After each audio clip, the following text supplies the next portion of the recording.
Alors, bonjour David Van der Meulen, pardon. Bonjour. Vous êtes dessinateur de bande dessinée, entre autres. Vous avez un parcours pas banal quand même, hein. Certes. Vous avez été étudiant à l'Académie royale des beaux-arts de Bruxelles. Étudiant libre, Ouais. parce que je suis vraiment très autodidacte. C'est-à-dire que mon plus haut diplôme, je l'ai eu à 6 ans.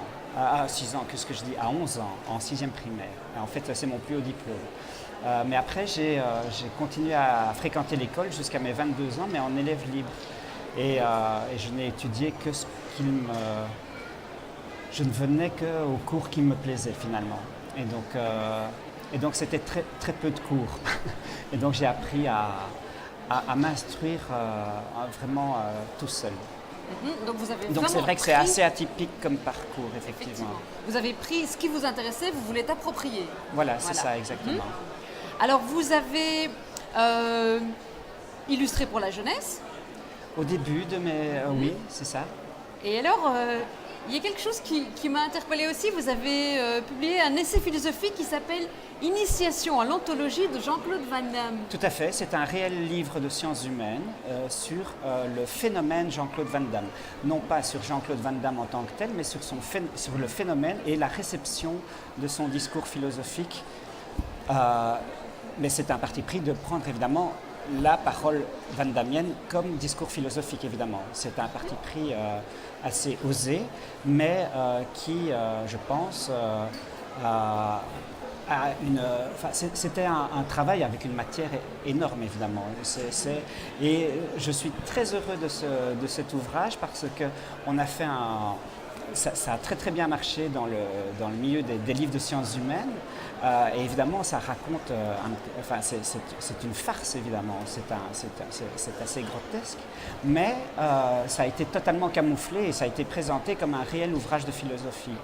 Et ça en a dupé plus d'un et je suis assez content de mon coup. Bon, maintenant je peux le lire évidemment parce que ça fait quand même assez longtemps. Je pense qu'il est sorti en 2005, je pense. C'est possible. Alors, on va quand même revenir plutôt à votre actualité, hein, parce que Oui. vous êtes quand même un spécialiste de la littérature allemande aussi. On peut dire, oui. Voilà. Je commence quand même à connaître un petit peu ce sujet-là, oui. Voilà, et votre actualité, c'est la sortie du 4e tome de Fritz Haber, Des choses à venir. Alors, Fritz Haber, c'est pas n'importe qui, hein. Il s'agit quand même de celui qui a inventé, créé le gaz moutarde. Tout à fait. Donc Fritz Haber est un juif allemand né en 1868 et il est le grand inventeur des gaz de combat. Le premier qui a inventé les chlores en 1915 et en 1917 les fameux gaz moutarde. Donc effectivement c'est un personnage...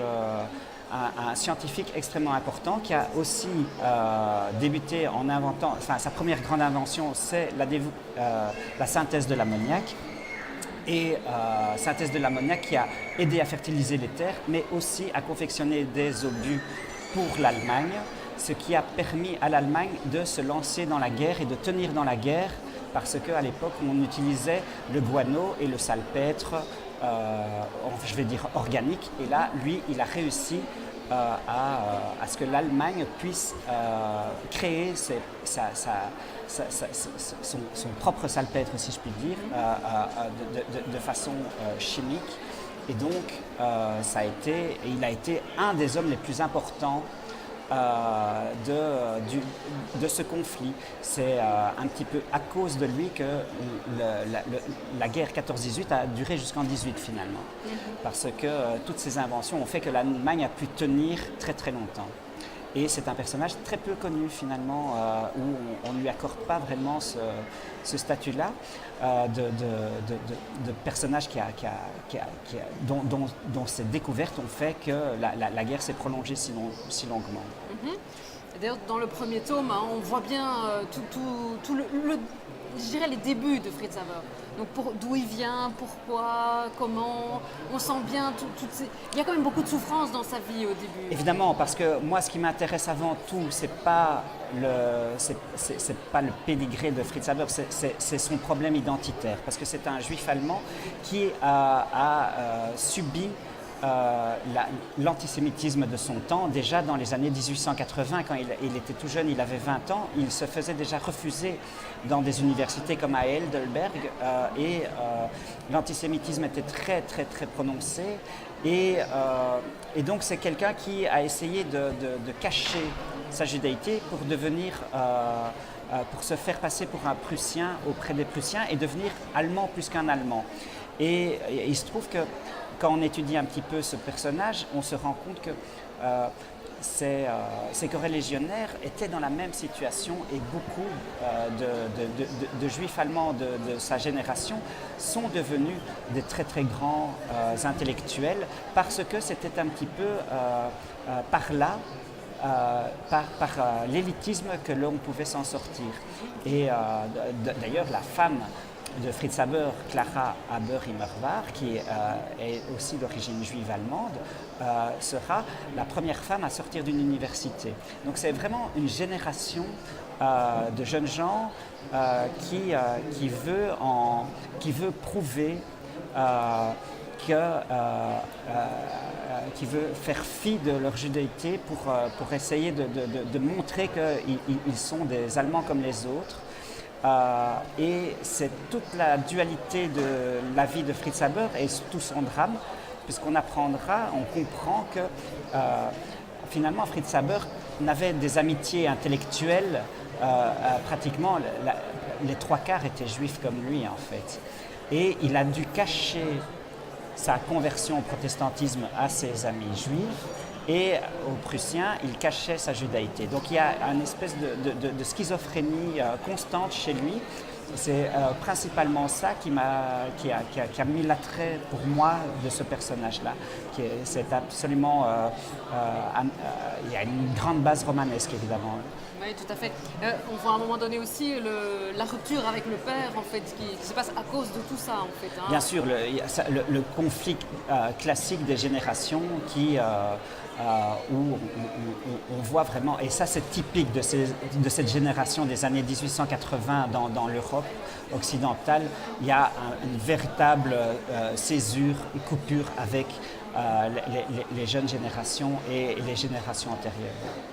Et alors pour la partie illustration, en fait vous utilisez une technique qui est quand même très très particulière. Vous utilisez du lavis, la couleur sépia, et puis alors on a vraiment l'impression aussi qu'on se trouve dans un film muet. Il y a des petits encarts comme dans les films muets. Oui, il y a les cartons de cinéma muet qui sont tout à fait empruntés à ce qu'on peut voir dans les films de Murnau et les films des années 20. C'était pour moi essayer d'amener le lecteur vers quelque chose de suranné et de l'amener dans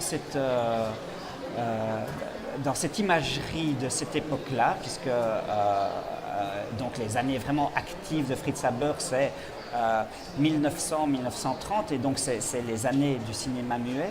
Et je voulais absolument faire amener et glisser le lecteur vers quelque chose de suranné.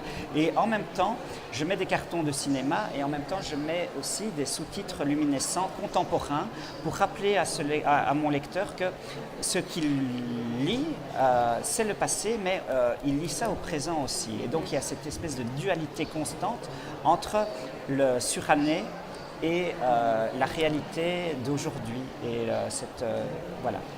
Et alors les dialogues aussi sont très très vifs en fait. Et donc ça donne quelque chose de très vivant, malgré ce côté justement suranné, mais c'est très vivant. Oui, alors ça c'est toute une difficulté parce qu'en fait les trois quarts des dialogues sont des reprises de correspondance. En fait je n'invente pratiquement rien. Il y a à peu près là sur mes 4 tomes 200 personnages qui apparaissent. Je n'en ai inventé que 2 ou 3. Tout le reste, ce sont des gens qui ont réellement existé et ce que je leur fais dire, ils l'ont vraiment dit ou c'est d'autres personnages qui les ont connus, qui ont relayé leurs propos.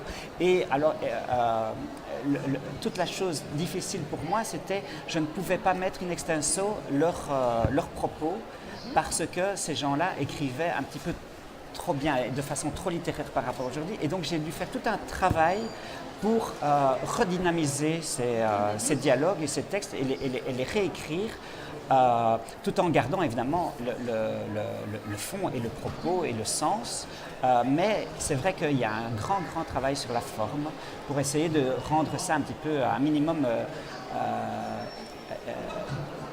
comment dire, quelque chose d'un petit peu excitant à lire quand même. Voilà. Mais c'est tout à fait le cas. J'ai remarqué, en parlant des personnages qui interviennent dans l'histoire, ici, à un moment donné, on a une conversation téléphonique où apparaît Einstein. Oui. Est-ce que vous pouvez nous en parler un petit peu? Alors, Einstein était le meilleur ami, un des grands amis de Fritz Haber. C'est Fritz Haber qui était 10 ans son aîné, qui lui a mis le pied à l'étrier à Berlin et qui a été le chercher de Suisse et qui a fait ce que Einstein est devenu finalement. Il lui a offert, et d'ailleurs Einstein habitait la Haberstrasse. Donc il habitait la rue Haber et la rue Fritz Haber, on s'entend bien. Donc Haber était déjà le prince de Berlin d'un point de vue scientifique. Il invite Einstein et là dans cette scène, on est je pense en 1916 et c'est le père Adler qui était donc le fils de Friedrich Adler qui était un des meilleurs amis d'Albert Einstein, avec lequel il avait fait ses études à Zurich, il me semble, en Suisse. Ce jeune Adler était un jeune homme empli d'idées communistes et d'extrême gauche. Et en pleine guerre, à Vienne, il lui prend cette folie d'assassiner le ministre Stumpf, il va dans un hôtel, il prend un revolver et il assassine ce ministre d'État. Et après, il donne son arme et il dit voilà, et là, je fais effectivement cette scène où on voit Einstein apprenant le geste de son ami Adler par le père de ce Adler qui était aussi un grand intellectuel autrichien et il lui demande bon est-ce que vous seriez prêt, il va y avoir un procès, est-ce que vous serez prêt à témoigner pour défendre mon fils et votre ami et Einstein dit oui bien sûr, bien entendu. Alors que, et ce qui est fascinant dans cette histoire de Adler, c'est qu'il va être condamné à mort, mais il va faire de la prison jusqu'en 1918. En 1918, il va être gracié et en fait, il va avoir une grande carrière politique dans les années 30. Donc et ça va être une figure importante de la politique autrichienne. Et c'est une espèce de personnage qui a effectivement assassiné un politique. Donc c'est... On va montrer la planche, je pense que ce sera parlant. Voilà. Alors moi ce que j'ai remarqué aussi, c'est qu'il y avait des planches sans parole pendant quelques pages et elles sont poignantes.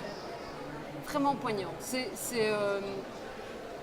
tout aussi parlant parfois de faire des choses sans parole. Oui, il y a.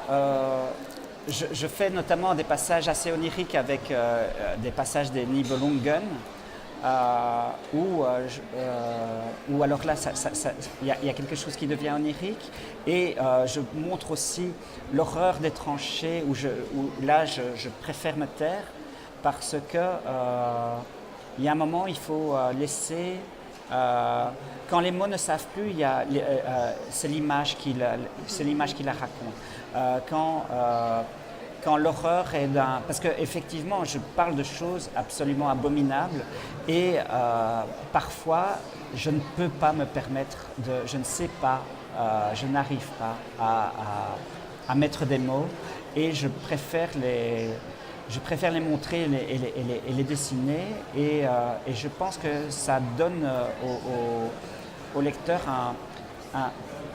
un choc. Enfin, c'est à lui de digérer ces images et de ne pas les surajouter à un texte ou à un intertexte. Et alors, il y a quand même aussi, donc il y a ces passages sans texte, mais alors vous avez aussi truffé de petites citations chaque début de... je vais les appeler des chapitres, je ne sais pas si c'est vraiment le terme Oui, correct. on peut dire des petites scènes, des petites citations. Oui. Et je vais me permettre d'en lire deux qui sont vraiment ici au tout début du volume. D'accord. Et puis on en rediscutera après si vous le D'accord. voulez bien. Tous nos actes sont plus ou moins visionnaires, et car chacun de nous emporte vers l'avenir. Chacun de nos pas nous emporte vers l'avenir. Si nous croyons l'homme capable d'anticipation, croyons-y donc fermement. Et si nous réunissons nos efforts en bonne volonté, tout ce qui est trompeur illusoire ne tardera pas à s'évanouir devant nos anticipations communes.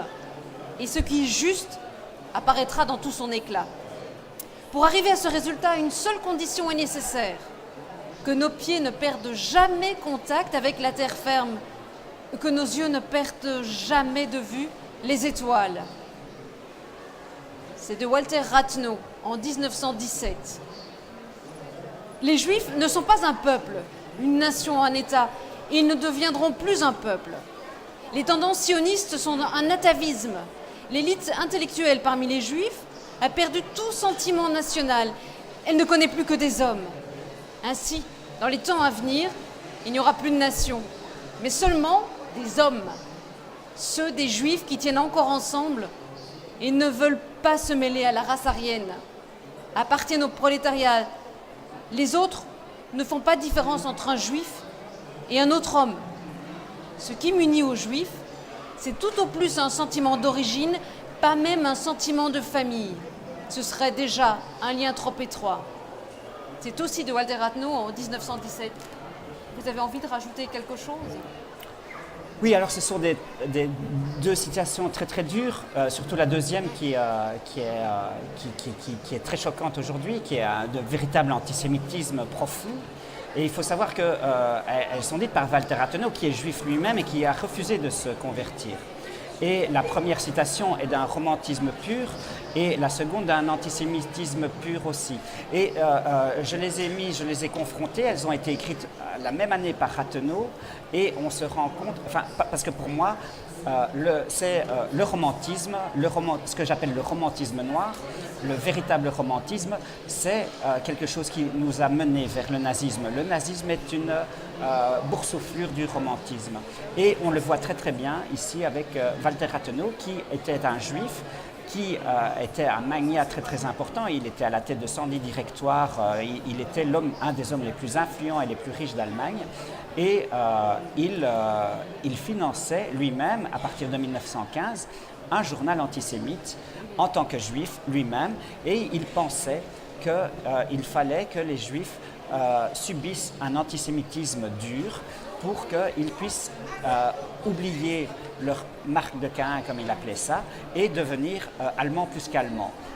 Donc, il y a une espèce de schizophrénie et d'une haine de soi juive qui est totalement déroutante et qui est propre aussi à des personnages comme Fritz Haber, et donc Rathenau est un personnage qui n'a cessé de côtoyer Haber, et j'essaye de faire comprendre toute la complexité de cette génération qui, évidemment, au vu maintenant de l'histoire, ce sont des choses extrêmement délicates et compliquées, évidemment, à saisir, d'autant que je fais une bande dessinée qui est un art de synthèse en soi. Donc c'est aussi un pari pour moi d'essayer de parler de ces choses complexes et, on va dire, extrêmement touchy en bande dessinée. Alors, Des choses à venir vient de sortir. Il y aura un tome 5. Et un tome 6. Je pense m'arrêter en 1000 pages. Donc là, il y a à peu près 600 pages qui existent. Et je pense, d'ici 4-5 ans, terminer la série complètement. D'accord. Et on s'arrêtera à un On va moment s'arrêter. bien précis, Je m'arrêterai à la mort de Fritz Haber en janvier 1934. Et voilà, ça s'arrêtera avec le personnage, avec la mort du personnage. Eh bien voilà, un tout grand merci. Mais c'est moi. On va vous souhaiter une bonne continuation, une bonne foire du livre, Merci et à à une vous. prochaine fois peut-être. Merci. Merci.